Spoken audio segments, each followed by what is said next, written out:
All right, welcome back. A shocking report from the Wall Street Journal this morning revealing the NSA's spying on Israeli Prime Minister Benjamin Netanyahu may also, though, at the same time have eavesdropped on private conversations between members of Congress. So why is the agency listening in on conversations of our close allies? Senator Rand Paul took a stand against the NSA, literally filibustering for hours, and now he joins us now with his reaction. Senator Paul, thanks for joining us this morning. Good morning. Thanks for having me. Absolutely. We've got a slight delay, which we will definitely manage. Senator, you've been a big critic of the NSA surveillance. This was done, supposedly the White House is saying, to get a sense of whether or not Israel would act preemptively against Iran if they do pursue a nuclear weapon. What do you make of this news that members of Congress were potentially surveilled by the NSA? Well, I'm appalled by it, and this is exactly why we need more NSA reform. And the debate in Washington right now has unfortunately been going the other way. Since the San Bernardino shooting, everybody's saying, oh, we need more surveillance of Americans.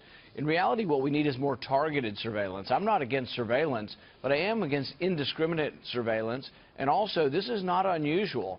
Tens of thousands. Senator Wyden has been warning about this for years now, that when we listen in on foreigners' conversation, when they're talking to Americans, that we're scooping up tens of thousands of conversations of Americans, and that this is a real problem because it's a real invasion of our privacy. But you can see how it would stifle speech if you're going to eavesdrop on congressmen, and that it might stifle what they say or who they communicate with. And this is a big, big problem, and it's not a new one, but we absolutely need more controls on the NSA and more controls on our intelligence agencies. And we imagine that data collection will be a topic in the January 14th debate on FBN. In an effort to get the candidates to be able to have more airtime each and get out their platforms, it looks like there will be 6 people on the debate, and with the new rules, you could end up on the undercard debate along with Fiorina and Kasich. You have said on Kill Me Dead Friends, if that happens, you're going to take your ball and go home because you say it's going to undermine your campaign. Why? The good news is it looks like we're actually making the criteria. There was a national poll out this week that had me in 5th place, only 1 point out of 4th place. But I am concerned about fairness. I don't think Jeb Bush should be excluded. I don't think Chris Christie should be excluded, Kasich, Fiorina. People have a national campaign and put a lot of effort in this. At the very last minute, with only about 3 weeks to go, what kind of message do you think it tells the public? That basically the media gets to choose who the candidates are that will be considered? The good news is that we think we will be. The last 2 national polls, we do qualify. But I am concerned about fairness, and I'm concerned about the debate for the whole country. And I don't think it's fair to have an artificial distinction because really polls have been notoriously wrong. In our governor's race in Kentucky, they were off by 13 points the day before the election. So I think it's a real mistake to let the media pre-decide the elections. Yeah, you think the polls, because of the sample sizes, they may be inaccurate. Let's look towards Iowa while we have a few seconds left here, Senator. Do you think you can make a stand in Iowa and give it, how much of a good show do you think you can give right now when you have Donald Trump saying he's about to pour $2 million of his own money into this, with about 30 seconds left here? You know, the Donald's his own worst enemy. We have a good ground game there, and we think we're going to do a lot better than the polls indicate. We have a lot of young people, college students. We have a lot of independents. A lot of these people aren't showing up in polls, so we think we're going to outperform polls, and we're in it to win it. We actually do believe and wouldn't be doing this unless we thought we could win. All right, Senator Rand Paul, we appreciate you joining us this morning. Have a great new year. Senator. Good luck Happy New Year. Donald Trump says President Clinton's past misconduct with women and marital infidelities are fair game to bring up while his wife is campaigning for the White House.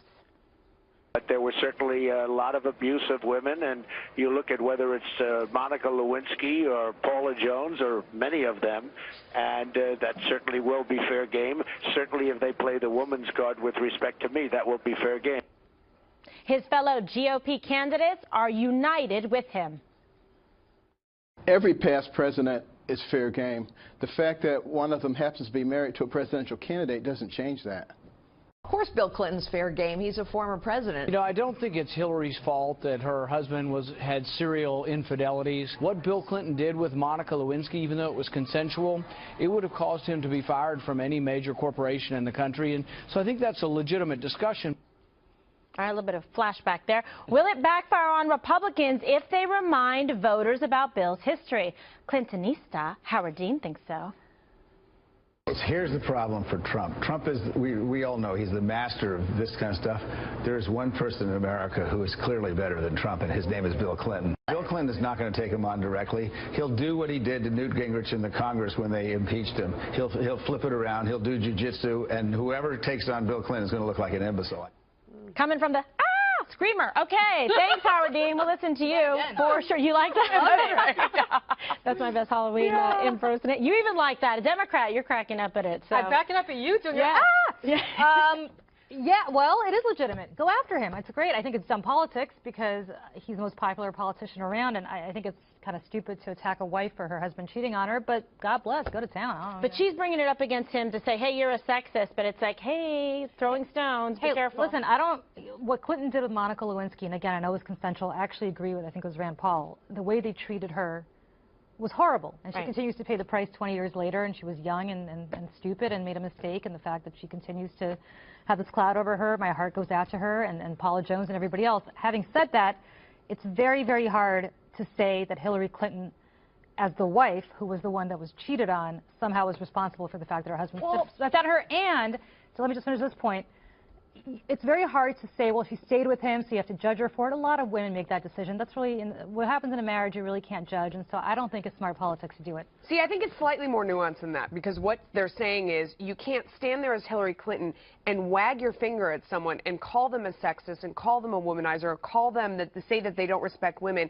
when you yourself have stood by someone who did the exact same things that you're saying, and you didn't wag your finger at him. Instead, you attacked the victims in those cases. I think in that sense she's a hypocrite, but I think most of the voting population knows she's a hypocrite. So I don't think that would be new, and they know what he's done. Melissa, I 100% agree with you, but I think we should take a step back to Monday and Sunday. And the bottom line is Hillary Clinton was in the process of rolling out her winter campaign, which was I'm going to be tougher, I'm going to be stronger, and I'm going to use my secret weapon. And stage one was tell everybody I'm a woman, I'm going to run on the woman card, you're going to have your first woman president, and we're going to, every time I'm attacked by a man, I'm going to play that card. What Donald Trump has done for the entire Republican field, and perhaps if there was a real competition on the Democratic side, is took the woman card away. Because today she did not answer one of those questions, did not bring it up on the stump, and she got one of the questions on the rope line and kind of avoided it. I'm sure in Brooklyn they're saying to themselves, we do not want this fight. We want to talk about the issues, talk about the 1998 economy. We don't want to talk about the 1998 impeachment. I think they actually do want this fight because two things. One is she's very good at playing the victim. It always helps her. Her numbers were never higher than after. She's been neutralized. No, she hasn't been, because her numbers were never higher than after the whole impeachment. Remember when she went out there and she said, my husband cheated on me, and did the whole press tour? Her numbers were through the roof. That's one. And two, his numbers were never higher than after the impeachment. So to go after him, this is not a partisan analysis. It's actually just a political analysis. I think it's stupid. I think it's stupid politics. But the thing is, it doesn't work with anybody but the Republican base. But the first stupid move has to be Hillary Clinton playing the woman's card in December.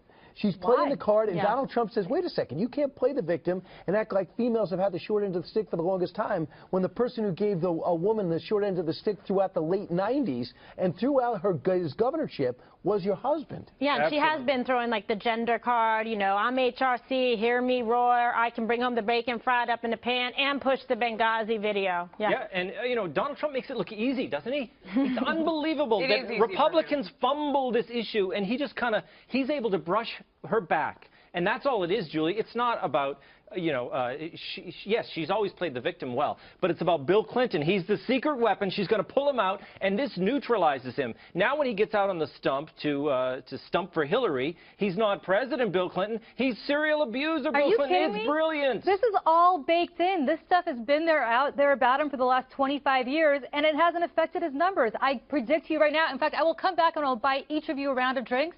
If I'm wrong about this, her numbers are going to go up the more Donald Trump attacks. Well, that's going to take more than a round, but it's going to be like a keg. I will buy the biggest keg. I don't disagree with you, because I think everything that's out there that they're saying has been said a million times. We know this about all these people. What I do think is that once again, Donald Trump can literally say anything. I mean, I don't think there's anything he could say right now that would bring his numbers down either. I don't think so. I think he could get away with saying the worst possible things on the planet. He does try. And his numbers would be higher the very next day. It's astounding. He's the Teflon Don. He's better than my nonstick pans at home that I obviously never use. Right. You're frying a lot about your house, you're cooking, and a lot of things. And you got the head bob going already in the A block, which is rare. And the scream. Fired up. Perfect. Totally. But I know you talked to Donald Trump, getting ready for your show, filling in for Greta tonight. Yeah. And on the weekend, she's going to ring in the new year at the top of the hour. Do you agree, though, that he can say anything? So far in the primary process, they say yes. But as soon as the caucus/primary start, if he's not first or second, I think that's going to be the test to see how much your Teflon pan analogy works. Yeah, a whole set, like a 12 set, like a really good wedding registry gift. That's what it is right there. I think he's not going to change his game. I mean, this is who he is, being authentic in terms of this is his personality, this is who he is as a businessman, this is what he does. I don't think he's going to stop counterpunching if someone hits him. So far, his strategy has worked, right? He's ahead in the polls. The CNN poll, 39%. Next closest person is Cruz at 18%. So nationally, it's working, but caucus is going to be. And now the head-to-head, they're in a virtual dead heat with Hillary Clinton, according to the Rasmussen. Yeah, do you want to take a look at that? Would it delight you? If you have the time. We got it. Right? I mean, I don't want to tell you what to do. There you go. We've got some shadowy figures there chalked in. Yeah, with the chalk. So you've got Hillary at 37. Trump at 36. How am I doing on the DMV? Well, I mean, and everybody keeps mentioning the fact that he hasn't spent any money yet. And when you look at the details, I mean, he's actually the first guy. He's making money. I mean, he said to Forbes back in 2000 that he was going to be the first presidential candidate to get out there and actually make money while he's on the stump. And if you look at the breakdown of his campaign, I mean, he's found very legitimate ways to pay himself. I mean, he's renting back his own space, where his campaign is. He's paying himself for his own plane that he's using, which is completely legitimate, but it's genius. And I say, you know, when people talk about him possibly being a third-party candidate, that's insane, because he would have to spend his own money. Right. And that man is completely, and rightly I might add, wedded to his own money. But to your point, Brian, you made an excellent point. The proof's in the pudding, right? All these people that love Donald Trump, these are not necessarily traditional voters. Some of them are, but a lot of them aren't. When you go to Iowa, you've actually got to show up and caucus. That is a full-day thing. It's not something you just show up and pull the lever as you would anywhere else. Ted Cruz has a great organization in Iowa. I don't know what Trump's is like, but if he doesn't win Iowa, and then he goes to New Hampshire and he gets beaten by Rubio or Christie or anybody else who's kind of coming up, then, to your point, does that take the shine off? Is he no longer the winner? His whole thing's all about being the winner. And then does he go to South Carolina and Florida, damaged? I would posit to you that he's got good numbers in he does. Senator Scott Brown was saying today that he thinks he's ahead in New Hampshire, that he thinks he's going to take New Hampshire, that he has a chance of winning it. Well, there you go. Yeah, he's up by 12 points, but did you see the invisible figures, the chalk outline? Yeah, the chalk. 22% have not made up their mind, and they know one thing. They didn't want either one of those candidates, Hillary or Donald Trump, so that is key. Number two is it's not winner take all. So if Donald Trump is thinking long-term, which he's in South Carolina, right? He's thinking long-term. He's thinking SEC primary. He knows he can come in second, and then wait for the first. It's a long-term game if he wants to play this out to May. If he can handle not winning every single thing, second place and third place works. It keeps you alive. I think that's the Rubio game plan. Well, as far as Trump's concerned, he feels like, you know, he's playing chess, the rest are playing, you know, checkers. I mean, I don't know. So we'll see what happens, because Iowa's going to be the first test to come forward. We'll see how the numbers show up there. But, yeah, I mean, Cruz does have a formidable, you know, ground game there as well.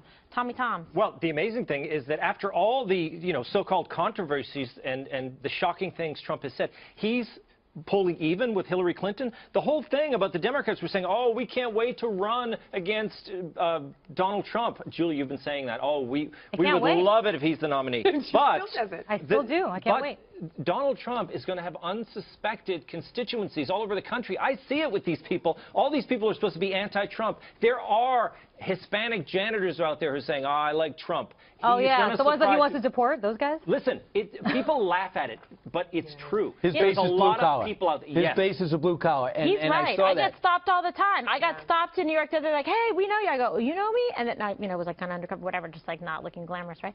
And so they stopped me, and the whole Hispanic family, they're like, we love it. We're for Trump. We're for Trump. We're, you know, the whole deal. And she was flipping whole Latin family. Yeah, it was, I don't know. I'm just telling you that each day when I go out there, let me read you a Trump quote. This is a Trump quote. Look at the trouble Bill Clinton got into with something that was totally unimportant, and they tried to impeach him, which was nonsense. That was him talking about 2008. 2008, and talking about. And nobody cares. Flip-flop, it's all coming down now. Nobody cares. That's going to take him down. I know. Yet another flip-flop, and nobody cares. I don't know. They call that, you know, your best friend till I'm your worst enemy. Right. Or he evolves. I just want to know who these people yelling at Kimberly on the street are. I mean, they're what kind of guy would yell friendly, at Kimberly on the street the to whole get attention? family, kids, everything. We took pictures. It's all It was very funny. I don't believe that. It was good. Right in front. It was actually in front of Trump International, believe it or not, in front of that place. Are we good?